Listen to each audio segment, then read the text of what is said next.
अस्सलामुअलैकुम। मोहम्मद अज़हर सिद्दीक अपने programme mess views के साथ हाज़िर खिदमत है। खुशखबरी देनी है आप लोगों की दुआओं के साथ, बुज़ुर्गों की दुआओं के साथ। और मैं एक बात बता दूं कि सदक़ात का बड़ा अमल है।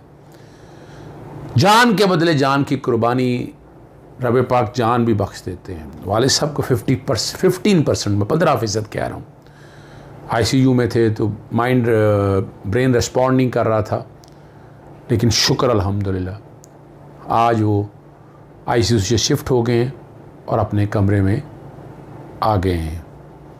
और कमरे में शिफ्टिंग का सिर्फ थोड़ा सा सीन आप, ताकि वो वाकई अपनी जगह पर वो कमरे में आ चुके हैं। बड़ा छोटा सा क्लिप ज़रा पहले, और मैं शुक्रगुजार हूँ आप सब लोगों का, पहले वो ज़रा देख लें।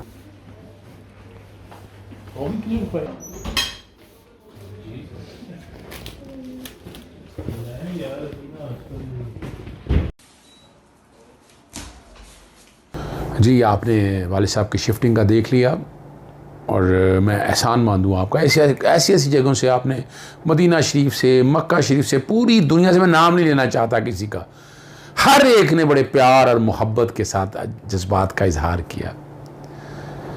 आगे चलते हैं, आपको बहुत अहम इशू पर गुफ्तगू करनी है। सबसे पहली बात तो डॉक्टर नुमान नियाज़ और शोएब अख्तर की आपस में सुलह हो गई, और डॉक्टर नुमान नियाज़ ने जो है ना शोएब अख्तर से माज़रत कर ली। फवाद चौधरी वफाकी वज़ीर इत्तलात ने घर बुलाकर सुलह करवाई, और जो तस्वीर हैं, जो गुफ्तगू की है।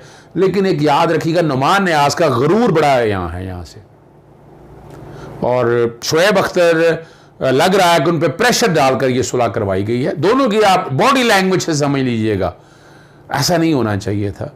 कौमी हीरो है नुमान नियाज़, क्या चीज़ है आप अंदाज़ा लगाएं। खुदा रहा, यानी एरोगेंस किस बात की, रब पाक तो गरूर पसंद ही नहीं है। ज़रा वो देखिएगा पहले। Shoaib Akhtar, I am extremely sorry for what ever happened on screen. वो नहीं होना चाहिए था, और उसका रीज़न ये है 30 साल की यारी है यार, दैट शुडंट गो डाउन। चलो बस ठीक है, sir it sir, you should have said it long time ago. No जी, इट्स नेवर टू लेट। जी, आप खुद अंदाज़ा लगा सकते हैं, सुलह होना अच्छी बात है, लड़ाई कराई नहीं होनी चाहिए, नाराज़गी भी नहीं होनी चाहिए, एक अच्छा अमल है।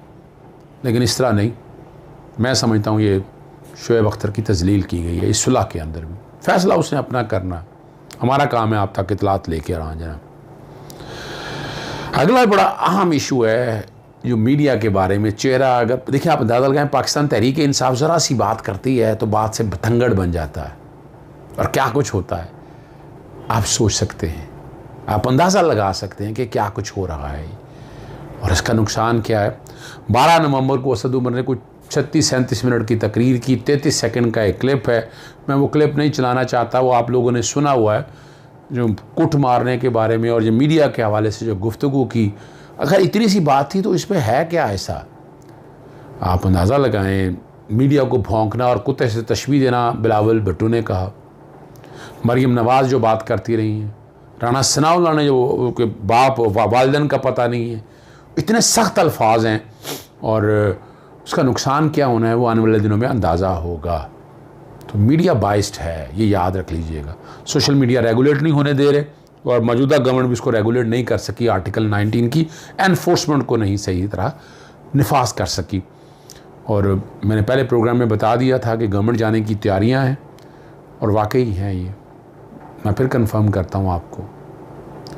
और ये मार्च तक आपके लिए बड़ा अहम होगा। मार्च हो सकता है, मार्च तक इलेक्शन हो जाए, हो सकता है इमरान खान इलेक्शन का ऐलान कर दें वक्त से पहले, और नया मैंडेट लेने के लिए आए, सियासी शहीद बन जाए, ये भी पॉसिबिलिटी है। वरना तहरीक अदम एतमाद की तैयारियां पूरी हैं, और उसमें नवाज शरीफ का यानी कुछ आज़र जावेद जैसे लोग जो है लंदन में बैठ के बता रहे हैं जी नवाज शरीफ क्या चीज़ है। नवाज शरीफ को ये मैटर करता पाकिस्तानी पॉलिटिक्स में, याद रखिएगा, याद रखिएगा। 3 दफ़ा नवाज शरीफ ने हेडक्वार्टर से पंगा लिया, क्या हाल हुआ उसका, पाकिस्तान के अगेंस्ट पंगा लिया, हालात बनाए।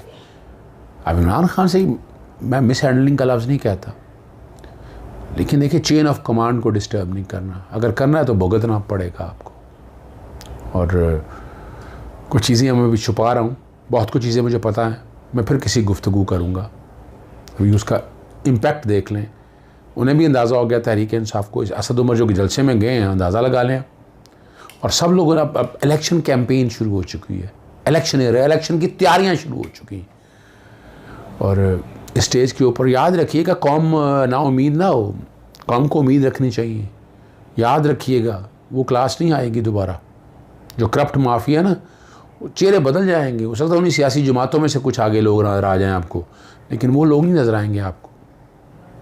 और उसमें एक प्रोग्राम में मैंने गुफ्तगू ये भी करनी है, जो सुप्रीम कोर्ट बार ने कहा कि जहाँ हम नज़रसानी की दरख्वास्त दायर करेंगे उस पर भी मैंने गुफ्तगू करनी है, पर मैं वो अलहदा गुफ्तगू करूँगा आपके साथ। मगर आप तक कुछ चीज़ें क्लैरिटी के साथ बतानी है ताकि आप समझ सकें। अगला इशू जो मैंने आपके सामने रखना है वो बड़ा अहम है। जमशेद इकबाल चीमा और मुसरत चीमा की अपीलें नहीं, लफ्ज़ अपीलें गलत नहीं है, रिट पटिशन जो हैं, जिसमें इलेक्शन ट्राइब्यूनल का और रिटर्निंग ऑफिसर का फैसला चैलेंज किया समाअत के लिए हो गई हैं। जस्टिस शुजात अली खान और जस्टिस फैसल जमा पर मुश्तमिल।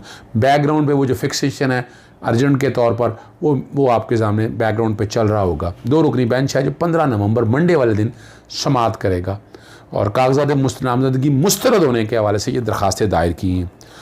इलेक्शन कमीशन का बहुत रोल है और याद रखिएगा आइन का आर्टिकल 218 बड़ा वाज़ेह है, उसका 3 बार पढ़ता हूँ मैं और बैकग्राउंड पे चल रहा होगा। It shall be the duty of the election commission to organise and conduct the election and to make arrangements as are necessary to ensure that the election is conducted honestly, justly, fairly and in accordance with law and that corrupt practices are guarded. Election commission नाकाम इदारा है, बुरी तरह नाकाम इदारा। अभी भी सियासी बातें आप हो रही हैं, लड़ाइयाँ चल रही हैं, इलेक्शन कमीशन अपना मामला अपने तरीके से लेकर चल रहा है, आप देख रहे हैं। लेकिन इसका बड़ा जो अहम है और 219 है, अब देखें उसके लिखा हुआ है election commission shall be charge with the duty electoral rules बनाने हैं, नेशनल असेंबली के, प्रोविंशियल असेंबली के, कंडक्ट करने हैं इलेक्शन उन्होंने, और सेनेट के या कैजुअल वैकेंसीज हों। और 222 बड़ा साथ अहम बता रहा हूँ, electoral laws, delimitation of constituency, ये बी में है। बी की प्रोविजन के अंदर बताने का मकसद ये है कि ये तीनों प्रोविजन सामने रखिएगा, इलेक्शन कमीशन का चेहरा आपके सामने आ जाएगा। इलेक्शन कमीशन अपना आईनी और कानूनी इख्तियार नहीं इस्तेमाल कर रहा और कसूर है पाकिस्तान तहरीक इंसाफ का कि उन्होंने इस बात को आज 2018 के बाद जब ये आ गया कि एक हल्के से वोट उठाए दूसरे हल्के में डाला, ये खामोश बैठे रहे। क्या इन्हें खामोश बैठना चाहिए था? नहीं बैठना चाहिए था। इन्होंने नहीं काम किया तो उनका एहतसाब तो होना चाहिए जिन्होंने ये काम किया है ना। अब रिटर्निंग ऑफिसर ने प्रपोजल और सेकेंडर के हवाले से कागजात नामजदगी मुस्तरद किए कि वहाँ उस हल्के के नहीं है। जस्टिस शाही जमील के पास इलेक्शन ट्राइब्यूनल की अपील की, बैकग्राउंड पे वो चल रही है। बड़ी जो मैंने कहा था फैसला 2007 का 277 फैसले का, उसी को पाकिस्तान मुस्लिम लीग नून में कई दोस्तों का मुझे फोन है, उन्होंने कहा आपने बड़ी बैलेंस जो राय दी, अभी तक जो आपके सामने मैं राय दे चुका हूं मैं, यहाँ भी रेट में मुझे नहीं नजर आ रहा कि कोई स्कोप होगा, कोई रिलीफ मिले। सुप्रीम कोर्ट में जाकर शायद कहीं रिलीफ मिल जाए। मेरी जो जमशेद इकबाल चीमा मुसरत के जो वकील हैं काजी मुबीन, उससे मेरी बात हुई है और उन्होंने बड़ा सिंपल सा बताया है। उन्होंने कहा रैंडम सैंपलिंग के जरिए देखा, यहां से 2018 के इलेक्शन में वोट उठाकर फेंके गए हैं और इसमें कई ऐसे वोट डाले गए हैं कि जो इस हल्के से नहीं है, को बंद का कहीं दूर के आसपास के, यानी वो उस हल्के के रिहायशी ही नहीं है।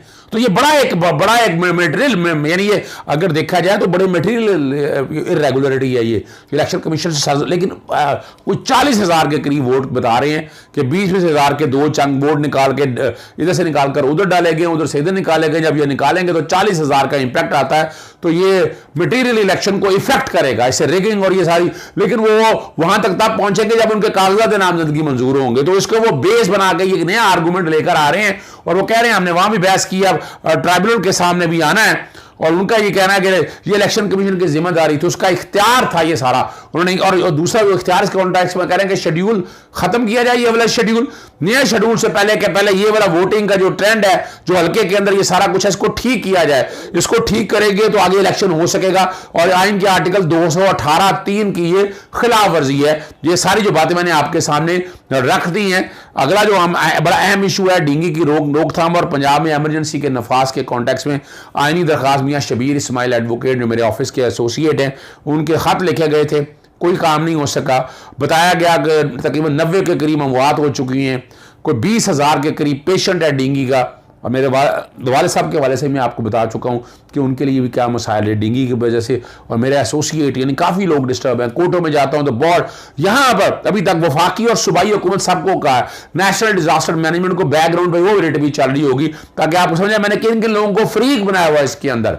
और हमारी बड़ी वाज़ेह राय, हम क्या चाहते हैं, हम enforcement of fundamental right, article 199 यही है, एनफोर्समेंट ऑफ फंडामेंटल आर्टिकल 9 याद रख लें आप, राइट टू लाइफ की बात हो रही है यहां पर, मैं उनकी क्वालिटी टू लाइफ भी, आर्टिकल 14 भी बैकग्राउंड पे चल रहा होगा, आर्टिकल 199 भी, ये भी मैं आपका अगले जो रेट फाइल की है क्योंकि वक्त ज्यादा हो रहा है वो मैंने फाइल किया। आटा और गंदम की सरकारी कीमतें और उनका कोटा जो है ना वो बजाय मर्जी के फंक्शनल और बड़ा एक पॉलिसी सी बनाई हुई है। चीनी में आपस में जो कुछ गवर्नमेंट ने अब तय कर लिया उसके साथ उस पर मैं अलहदा गुफ्तगू करूँगा, लंबी कहानी है। और गवर्नमेंट लगता है कि घुटने टेक दिए हैं चीनी शुगर मिलों के खिलाफ। जहांगीर तरीन के दौर में बड़ी कोशिश हुई, जहांगीर तरीन का नाम है लेकिन गवर्नमेंट नहीं है बैठी, लेकिन अब शुगर मिलों के अगेंस्ट, और शुगर मिलों का बड़ा रोल है, गवर्नमेंट को गिराना बनाना हमेशा से किरदार रहा है इनका।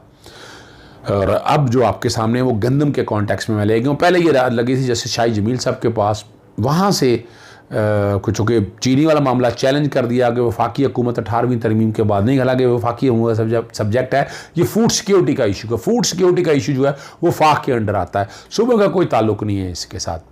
एसेंशियल कमोडिटी सूबों ने यकीन नहीं बनानी, ये फाक के जिम्मे फूड सिक्योरिटी का जान और ये सूबों को उस पर अमल दरामद करना, इसमें मसला क्या है, यानी सूबे करें या वो फाक करें, वो क्या इसमें टेक्निकलिटीज क्या। बहरहाल उन्होंने जब तक वो सिंगल जज के पास रहा वहां यही कहते रहे कि उनके कहने के ऊपर ये फेडरल सब्जेक्ट है, आज वो नया आर्गूमेंट लेके आगे कि नहीं ये 18वीं तरमीम के खिलाफ है। ये मामला फिर उन्होंने यही जैसे शाही जमील ने भिजवा दिया डिवीजन बेंच के पास, डिवीजन बेंच जो ये सारा मामला सुन रहा था और उनके सामने जब ये मामला आया उन्होंने कहा कि इस मामले का इससे कोई ताल्लुक नहीं, वापस सिंगल जज के पास भेजा। तो पीर वाले दिन जस्टिस शाही जमील इसकी समाअत करेंगे। एक बड़ा अहम इशू है और वो इस्लामाबाद हाई कोर्ट में आसफ अली जरदारी के खिलाफ 25 साल पुराने केस में नैब की अपीलें समाअत के लिए मुकर्रर हो गई हैं। और कौन कौन से केस है, ARY गोल्ड रेफरेंस है और ये ट्रैक्टर वाला जो केस है उनकी अपीलें हैं। तो अपील जस्टिस अतर मिलल और जस्टिस आमिर फारूक बेंच करेगा। 2014 में आसफ जरदारी की बरियत को चैलेंज किया, 2000, आप यहाँ से अंदाज़ा लगा लें, जो कहा ना कि बहुत स्पीडी डिसाइड करें, 30 दिनों का जो कहा था फैसला इनको ख़त्म करने का, ये इसीलिए कहे थे। सियासतदान यही करती हैं, लटकाए रखते हैं। और गुज़श्ता जब समाअत हुई थी नैब ने नए प्रोसिक्यूटर की तैनाती पर समाअत मुलतवी करने की इस्तदा की थी। ARY गोल्ड रेफरेंस में आसफ जरदारी पर $10 मिलियन रिश्वत का इल्ज़ाम है और उर्सस ट्रैक्टर जो रेफरेंस में ट्रैक्टर स्कीम में आसफ अली जरदारी पर करप्शन का इल्ज़ाम था और दोनों में अदालत ने बरी कर दिया था। ये सियासी इस तरह होते थे पहले केसेस और इस तरह बरी हो जाते हैं। अब देखते हैं इस्लामाबाद हाई कोर्ट इसको क्या करता है। और नैब ने आसफ जरदारी की बरियत को चैलेंज किया हुआ है। इजाज़त चाहूँगा। अस्सलाम वालेकुम, अल्लाह हाफ़िज़, पाकिस्तान जिंदाबाद।